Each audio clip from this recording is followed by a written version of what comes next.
So hello guys, welcome back to my new video. तो आज की वीडियो में हम बनाने जा रहे हैं डेडपूल को, जो कि ये वीडियो का आउटलाइन ट्यूटोरियल है। तो मैं कैसे ड्रॉ कर रहा हूँ वो आप देखिए। तो चलिए वीडियो को शुरू करते हैं। सबसे पहले हम 2 सेंटीमीटर के पॉइंट लगा लेंगे, क्योंकि हमें ग्रेड मेथड से ही बनाना है। तो ग्रेड मेथड के लिए हमें 2 सेंटीमीटर के पॉइंट लगाने पड़ेंगे। A4 साइज में 2 सेंटीमीटर के पॉइंट लगते हैं। अगर आप A3 साइज में बनाएंगे तो 3 सेंटीमीटर के पॉइंट लगेंगे।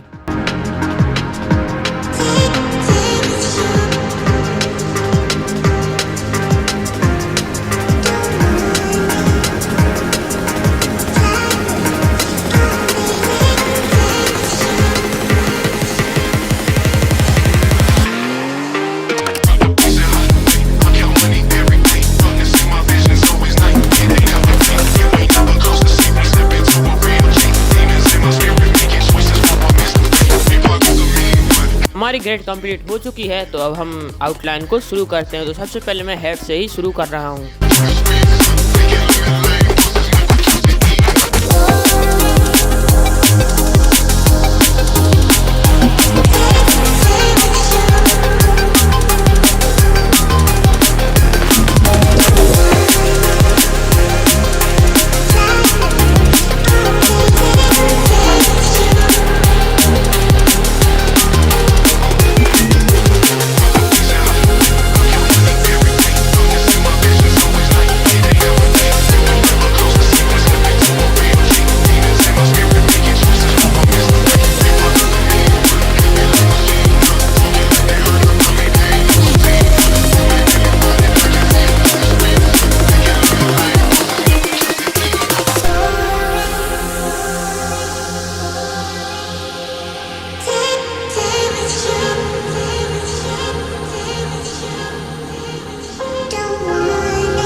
तो हमारी आउटलाइन कंप्लीट होती है। अगर आपको वीडियो अच्छी लगी तो वीडियो को लाइक कर देना, चैनल पर नहीं तो चैनल को सब्सक्राइब कर देना। मिलते हैं अगली वीडियो में, तब तक के लिए जय श्री राम।